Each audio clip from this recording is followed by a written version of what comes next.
नमस्कार, स्वागत है आप सभी का मसला में। मैं हूं आपके साथ शाफनी पटनायक। जींद में होने वाले 2 तारीख को मेरी आवाज सुनो कार्यक्रम के प्रचार प्रसार के लिए सांसद बृजेंद्र सिंह कलायत गांव में पहुंचने पर एक बाइक रैली निकाली गई। पत्रकारों से बात करते हुए सांसद बृजेंद्र सिंह ने कहा कि 2 अक्टूबर को जींद में होने वाली मेरी आवाज सुनो रैली का आयोजन किया गया। उन्होंने कहा कि हर क्षेत्र से जुड़े बुद्धिजीवी लोग इस रैली में आएंगे। उन्होंने कहा कि यह रैली पूरी तरह से गैर राजनीतिक होगी, इसमें किसी भी पार्टी का झंडा या निशान नहीं होगा। इस रैली में पूरे प्रदेश से लोगों को निमंत्रण दिया गया। इस दौरान जब उनसे पूछा गया कि बीजेपी और बीजेपी के गठबंधन को आप कहां देखते हैं, इस पर सांसद बृजेंद्र सिंह ने कहा है कि मैं तो काफी समय से कह रहा हूं कि एक समय पर इस गठबंधन का औचित्य रहा होगा, क्योंकि सरकार को एक स्थायित्व प्रदान करना था। अब चुनावी वर्ष में अगर भारतीय जनता पार्टी जननायक जनता पार्टी से अपना पल्ला नहीं छाड़ती तो बीजेपी पार्टी को आने वाले समय में इसका नुकसान होगा।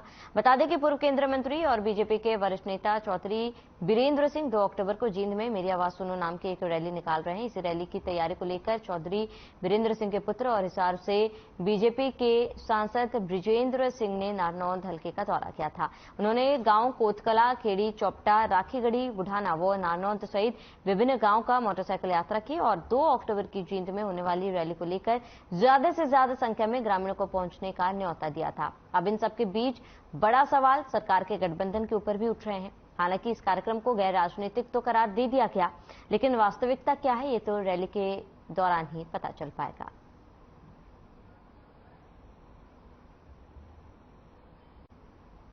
जिंदगी के हर क्षेत्र से जो लोग हैं वो उसमें आएंगे और जो हमारी विकट समस्याएं हैं, जो वर्षों से या दशकों से जो मुंह बाए खड़ी हैं, जिनका अभी तक समाधान नहीं निकला है, उसके ऊपर चर्चा का विषय है। और उसमें बुद्धिजीवी भी आएंगे और ऐसे लोग भी आएंगे जो अपने क्षेत्र में महारत रखते हैं और एक हिसाब से लोगों से एक संवाद स्थापित किया जाएगा उसमें। बाकी ये है कि ये जो रैली है 2 अक्टूबर की जींद के एकलव्य स्टेडियम में, वो किसी एक इस हिसाब से गैर राजनीतिक उसको कह सकते हैं कि वो पार्टी के हिसाब से नहीं है। उसमें किसी पार्टी का झंडा या किसी पार्टी का निशान नहीं होगा और हमारे सभी साथी ना सिर्फ इस इलाके से बल्कि पूरे प्रदेश से उसमें आमंत्रित किए गए हैं जो उसमें नहीं। चीज काफी टाइम से कह रहा हूं कि इस गठबंधन का एक समय पे औचित्य रहा होगा, क्योंकि सरकार को एक स्थायित्व प्रदान करना था। लेकिन अब चुनावी वर्ष में यदि बीजेपी इससे अपना पल्ला नहीं झाड़ती तो पार्टी को आने वाले टाइम में नुकसान हो सकता है।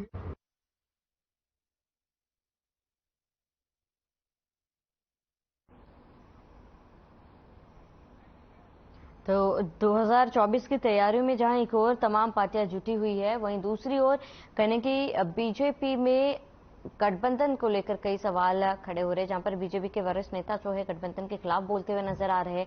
और वहीं दूसरी ओर आपको बता दें कि सांसद बृजेंद्र सिंह द्वारा एक रैली निकाली जा रही 2 अक्टूबर को, जहां इस तमाम रैली को गैर राजनीतिक बता दिया गया है। लेकिन क्या वाकई में ये गैर राजनीतिक है या फिर कोई नया चुनावी बदलाव है, चुनावी चाल है, ये देखना बेहद ही महत्वपूर्ण होगा। क्योंकि आपको बता दें कि चुनावी साल है और ऐसे में चुनाव में बेहद ही कम समय बाकी है। तमाम पार्टियां पुरजोर तरीके से पूरी कोशिश कर रहे हैं और ऐसे में बीजेपी गठबंधन पर, लेकिन इस बीच इस तरीके की बयानबाजी के बाद सवाल उठ रहे हैं, जहां पर साफ तौर पर आपको बता दें कि बृजेंद्र सिंह ने साफ तौर पर कह दिया है कि बीजेपी को जेजेपी से पलड़ा झाड़ना चाहिए और ऐसे में चुनाव में बेहद कम समय बाकी है। क्या फैसला आने वाले चुनाव में लिया जाता है और अगर इस तरीके की बयानबाजी होती है तो इसका असर गठबंधन पर क्या होगा और चुनाव में इसका क्या असर होगा, ये भी समय के साथ देखना काफी ज्यादा महत्वपूर्ण हो जाएगा। तो आपको बता दें कि लगातार बयानबाजी की जा रही, इससे पहले भी कई मौकों पर हमने देखा है कि बृजेंद्र सिंह का इस तरीके का बयान सामने है। हालांकि गठबंधन सरकार जो है साफ तौर पर कह रही है कि पार्टी में सब कुछ ठीक है, सरकार में सब कुछ ठीक है, किसी तरीके की कोई भी परेशानी नहीं। लेकिन इससे पहले भी गठबंधन पर कई सवाल उठ रहे थे और इसी बीच इस तरीके का बयान जहां सामने आ रहा है, जहां आपको बता दें कि चौधरी बृजेंद्र सिंह का बयान इस तरीके से सामने आ रहा है, जहां पर 2 अक्टूबर को एक रैली का तो आयोजन किया ही जा रहा है। हालांकि इस रैली को गैर राजनीतिक नाम दे दिया गया है और कहा गया कि किसी पार्टी का झंडा जो है इस रैली में नहीं होगा, लेकिन ये क्या वाकई में गैर राजनीतिक रैली होगी, ये देखना काफी ज्यादा महत्वपूर्ण होगा।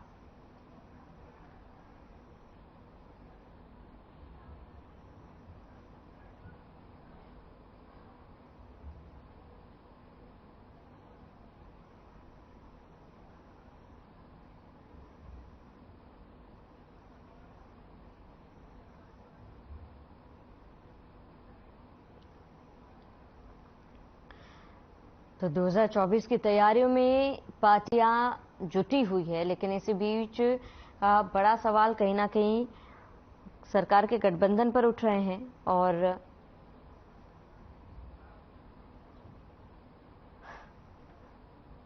तो चर्चा की शुरुआत कर लेते हैं। तमाम मेहमान हमारे साथ जुड़ चुके हैं, परिचय करा देते हैं। वंदना पोपली बीजेपी प्रवक्ता हमारे साथ जुड़ चुकी है, राहुल गर्ग कांग्रेस प्रवक्ता हमारे साथ जुड़ चुके हैं, उमेश भाटी जेजेपी प्रवक्ता हमारे साथ जुड़ चुके हैं, ओमकार सिंह इनेलो प्रवक्ता हमारे साथ जुड़ चुके हैं। आप सभी मेहमानों का बहुत बहुत स्वागत है। सबसे पहले वंदना पोपली जी, आपका रुख करूंगी। चुनाव में बेहद ही कम समय बाकी और ऐसे में वीरेंद्र सिंह का इस तरीके का बयान सामने है, बृजेंद्र सिंह जी का, जहां पर वो साफ तौर पर कह रहे कि बीजेपी को जेजेपी से पलड़ा छाट लेना चाहिए। और ऐसे में जो सवाल उठ रहे थे गठबंधन को लेकर, कहीं ना कहीं फिर एक बार ये मुद्दा उठ रहा है। देखिए श्रावणी, क्या आपको मेरी आवाज आ रही है? जी वंदना जी। देखिए, सबसे पहले मैं ये कहना चाहूंगी कि भारतीय जनता पार्टी और जेजेपी का जो गठबंधन है वो चुनावों के बाद गठबंधन हुआ है। हम आपस में एक दूसरे के सामने लड़े थे और जनता ने जब हमारे को मैंडेट नहीं दिया था तो हम दोनों पार्टी एक साथ मिलकर आए थे। और उसके पीछे एक बड़ा कारण ये था कि हम जनता की सेवा करना चाहते थे और इसलिए हमने साथ मिलकर सरकार बनाई थी।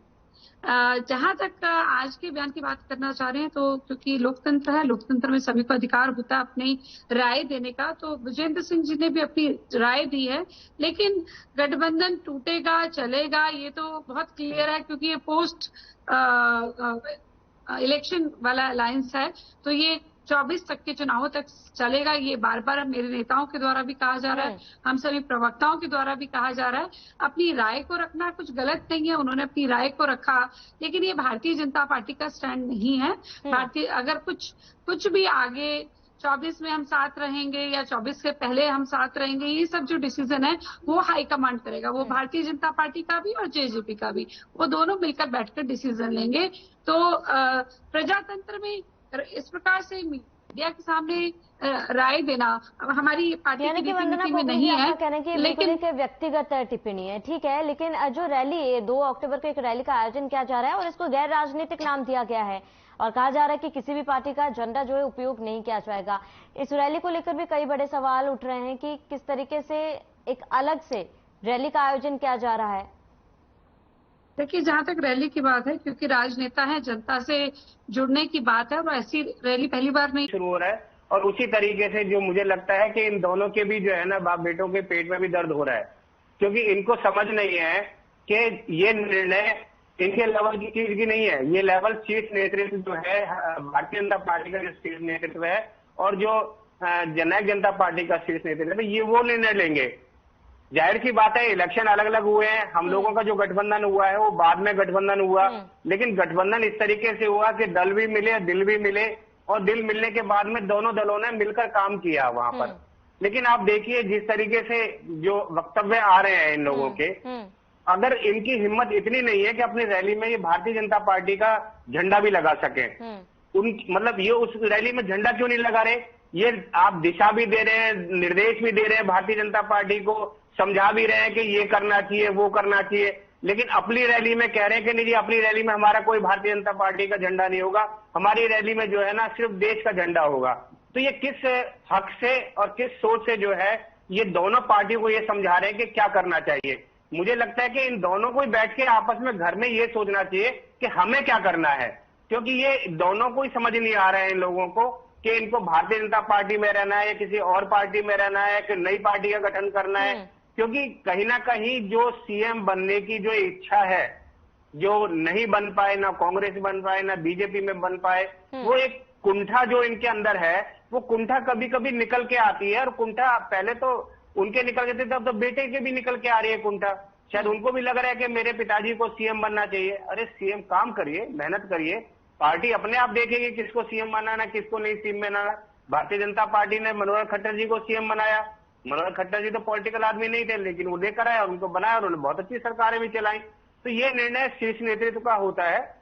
तो मुझे लगता है कि कहीं ना कहीं जो सोच है उसमें कहीं ना कुछ गड़बड़ हो रही है। उमेश भाटी जी, तो आपको नहीं बाकी लगता और कि किसी का ऐसा कुछ निर्णय नहीं आया अभी तक? उमेश भाटी जी, आपको नहीं लगता कि ठीक है उनकी सोच है, जिस तरीके से आपने बताया कि व्यक्तित्व सोच है, लेकिन आपको नहीं लगता क्योंकि वो पार्टी में फिलहाल पार्टी की तरफ से कोई कदम उठाना चाहिए या फिर इस तरीके की जो बयानबाजी कर रहे हैं पार्टी को उस पर रोक लगानी चाहिए, आपको नहीं लगता? देखो, बिल्कुल, मैं तो ये कहता हूं कि पार्टियों को पहली बात तो जिस तरह की वो रैली कर रहे हैं जिसमें भारतीय जनता पार्टी का कोई झंडा भी नहीं है, उस तरह की वो रैली करने जा रहे हैं, वो क्या समझ और क्या सोच से कर रहे हैं और क्या दिखाना चाहते हैं वो। पहले तो इसी बात पर जो है ना उन पार्टी को, लेकिन अंदर का निर्णय है, मैं उस बात पे कुछ नहीं बोलूंगा। पार्टी अपने निर्णय खुद लेगी, बड़ी पार्टी है भारतीय जनता पार्टी। ये उनके अपने नेतृत्व का काम है कि किस तरीके का वो निर्णय लेते हैं, इनके वक्तव्य में क्या निर्णय लेते हैं, इनकी रैली में क्या निर्णय लेते हैं, ये इनका अंदरूनी मामला है। रिएक्शन ले लेते हैं, लौटेंगे आपके पास है, ठीक है।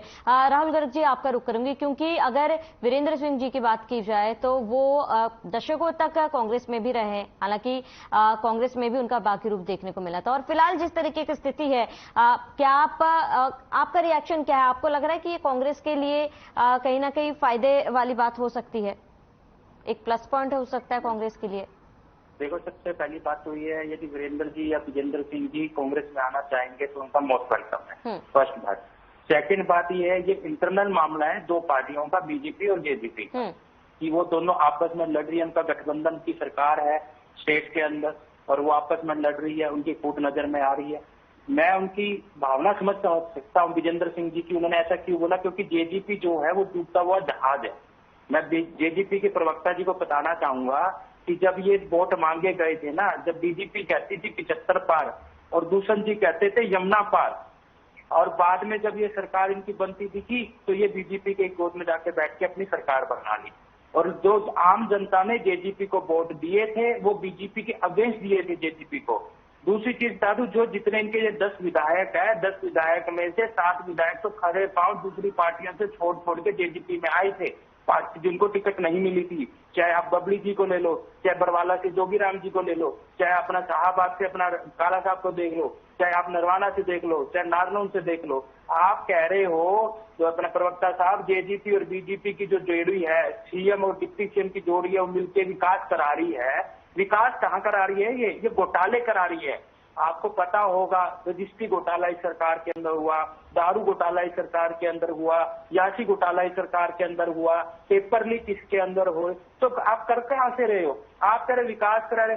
बेरोजगारी में हरियाणा नंबर 1, अपने महिला सुरक्षित में हरियाणा नंबर 1, क्राइम में हरियाणा नंबर 1, फिर आप कह रहे हो विकास हो रहे हैं।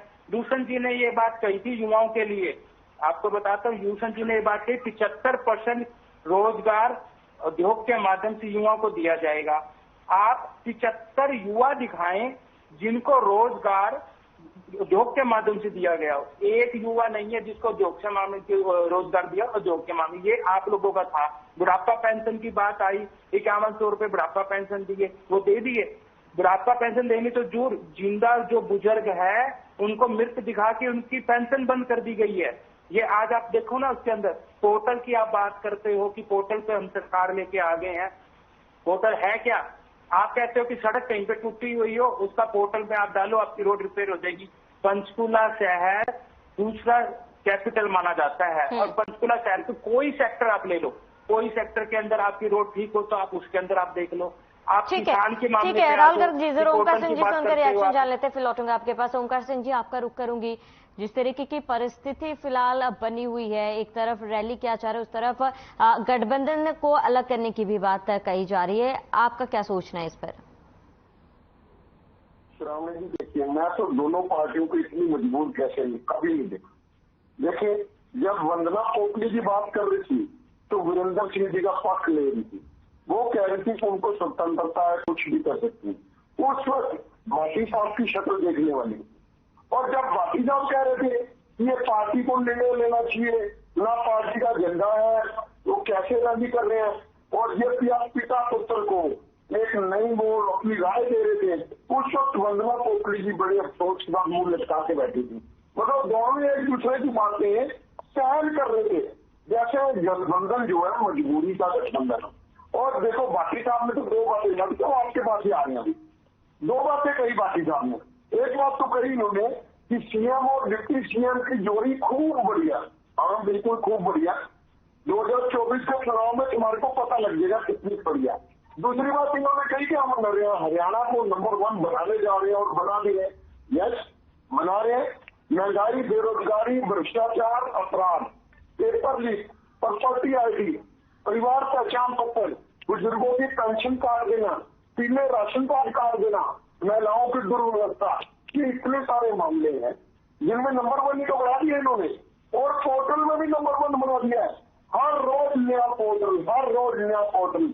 यहाँ तक कि किसान हमारा जो है वो इसकी पोर्टल की व्यवस्था तो नहीं जानता।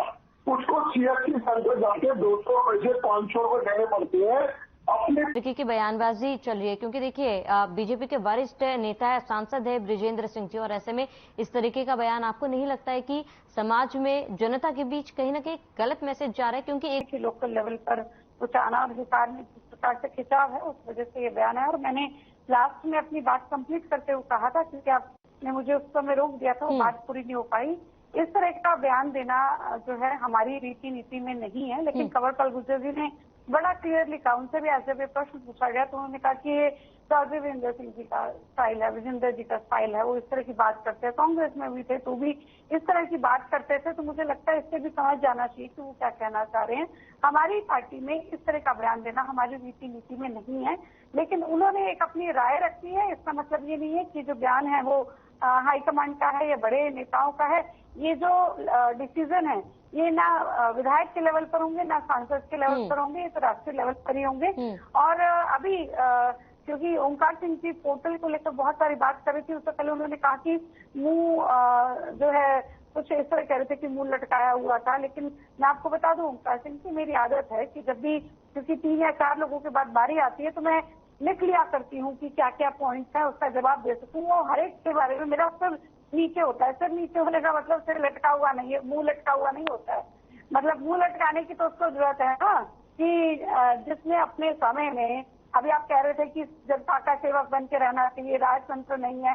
भाई आपके समय में लाठी तंत्र हुआ करता था, केटा केड़ा से सब कुछ चला करता था। तो आपको हो सकता है आवश्यकता हो मुंह लटका ले। जब आप चौटाला जी कहते हैं कि मैं जेल से शपथ लूंगा सीएम की, और उसको आप कैसे जस्टिफाई कर पाए मुझे नहीं पता। आज भी कर पाए तो बताइएगा जरूर। क्या उन्होंने सही कहा था कि जेल से सीएम की शपथ ली जा सकती है? उसी तरह जब वो कहते हैं कि मैं चाय पीता नहीं खाना खाकर चलता हूँ, इसके पीछे गहरा मीनिंग क्या है कि डरना मत, मैं खाना खाने नहीं आऊंगा। खाना खाने के पीछे क्या चीज होती, तो मुझे लगता है जो जनता है उसको सब समझ आ रहा है, मुझे ज्यादा बताने की जरूरत नहीं। दूसरी बात, आपने पोर्टल की बात की।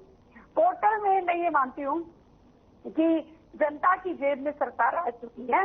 अगर कुछ भी उनको काम करवाना है तो उसके लिए उनको देखने की आवश्यकता नहीं है। मैंने सिर्फ मुख्यमंत्री जी के जनसंवाद में नहीं, जो मंत्रियों के जनसंवाद हो रहे हैं उसमें भी देखा कि लोगों ने कहा कि पोर्टल बंद मत करवाना, हमारे को अभी जरूरत नहीं है धक्के खाने की। पहले होता था कि छुटभैया नेता भी है कांग्रेस का या एनएलडी की जब सरकार थी तो उनका छुटभैया नेता, तो भी उनके पास जाना पड़ता था कि पेंशन बना दो, छोटा मोटे काम के लिए भागना पड़ता था।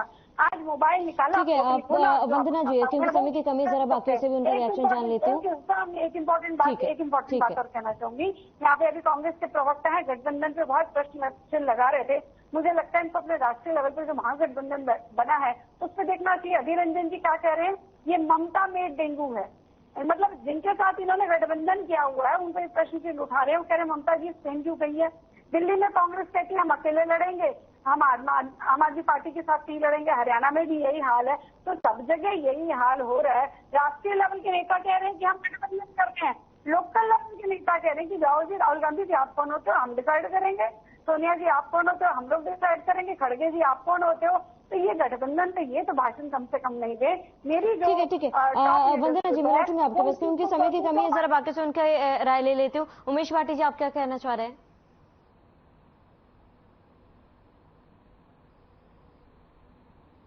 श्रावणी जी, इन्होंने एक बात कही, हमारे जो है इनेलो के प्रवक्ता हैं कि जी मुंह लटका हुआ था। हाँ, मुंह लटका हुआ था अभय चौटाला जी का। 25 तारीख को जो रैली थी उसके अंदर पूरी तरह से उनका मुंह लटका हुआ था। हमारे तो सीने जो है गर्व से फूले हुए थे। हमने तो राजस्थान में जाके जो है लाखों लोगों की भीड़ खड़ी कर दी। लेकिन यहाँ पर क्या हुआ, इन्होंने जब प्रेस कॉन्फ्रेंस की थी तो आपको ध्यान हो, तेजस्वी आएंगे, वहां से यूपी से यादव साहब आएंगे, फलाने आएंगे, वो आएंगे, ये आएंगे। इन्होंने पूरा जो इंडी गठबंधन था, घमंडिया गठबंधन था, सबके नाम ले दिए थे और उनके मुंह वहां पे लटके हुए थे कि वहां पर कौन आया, त्यागी जी आए, वहां पे कौन आया, वहां पे भीम आर्मी के चंद्रशेखर आए, ठीक है जी, वहां पर कौन आया, आपको सबको पता है कौन कौन आया वहां पे। तो जरूर बिल्कुल सही बात है, मुंह जो लटका है वो आप लोगों का लटका, अभय सिंह जी का लटका वहां पर, क्योंकि वहां पर जो हालात थे वो सबके सामने है। अब मैं बात करता हूँ कांग्रेस के प्रवक्ता को, उन्होंने कहा कि जेजेपी डूबता हुआ जहाज है। जेजेपी डूबता हुआ जहाज नहीं भाई साहब, उड़ता हुआ जहाज है, उगता हुआ सूरज है वो। और जेजेपी हरियाणा में तो कर ही रही है, राजस्थान की तरफ उड़ के चली है और राजस्थान में भी लाखों की भीड़ खड़ी कर दी है। और आप एक बात समझ लीजिए, कहते हैं ना कि पत्थर जब मारे तो पहले आप अपने भी देख लीजिए शीशे का कैसा आपका मकान है। आपके यहाँ पे जो घमंडिया गठबंधन है। ठीक है उमेश भाटी जी, समय की कमी है, जरा बाकी दो प्रवक्ता भी उनका फाइनल रिएक्शन जान लेती हूँ। राहुल गर्ग जी, संक्षेप में आपका फाइनल रिएक्शन। जो मैम ये अपने बीजेपी की प्रवक्ता जी बता रहे थे, वंदना जी, उसको लेके पोर्टल के बारे में, तो पोर्टल के बारे में उनसे ये कहना चाहूंगा, यदि वो पोर्टल इतना दुरुस्त चल रहा है तो किसान क्यों परेशान हो रहे हैं? किसान को अपनी फसल बेचने के लिए 4-4, 5-5, 6-6 दिन के लिए क्यों पोर्टल पे माथा मारना पड़ता है? और उसके बाद भी वो उनकी फसल खरीद नहीं हो रही है, मंडी में अभी भी पड़ी है। और सुविधा नाम की मंडी के अंदर कोई सुविधा नहीं है वहाँ पे, ना वहाँ पे पानी की सुविधा, ना रहने की सुविधा, ना खाने की सुविधा, ना सड़क की प्रॉब्लम, वहाँ पे समस्या है, हर चीज की समस्या है। ना उठान हो रही है टाइम पे, ना भुगतान हो रहा है टाइम पे, ना आरटीओ की पेमेंट हो रही है। फिर पोर्टल है कहाँ पे इनका? और ये उनकी बात कर रहे थे यासी कंपनी की, यासी कंपनी घोटाले की, इसकी जो अपने नगर निगम की, तो वो घोटाला जो हुआ था उसके लिए आम जनता को भुगतना पड़ा था, सभी जनता नगर निगम। ठीक है राहुल गर्ग जी, समय की कमी हमारे पास, वंदना जी समय की कमी हमारे पास, चर्चा को यहीं पर रोकना चाहूंगी। राहुल जी जुड़ने के लिए बहुत बहुत शुक्रिया, वंदना जी जुड़ने के लिए बहुत बहुत शुक्रिया, उमेश भाटी जी आपका भी शुक्रिया और ओमकार सिंह जी आपका भी जुड़ने के लिए बहुत बहुत शुक्रिया। तो ऐसे में जैसे ही चुनाव नजदीक आ रहा है, गठबंधन सरकार पर कई सवाल खड़े हो रहे कि क्या ये गठबंधन बना रहेगा या फिर आने वाले चुनाव में ये अलग थलग दिखेंगे। फिलहाल ये तो चुनाव के बाद जो नतीजे आएंगे उससे समझ में आ जाएगा। फिलहाल मसला में मेरे साथ इतने, देश प्रदेश की तमाम बड़ी खबरों के लिए बने रहे हमारे साथ।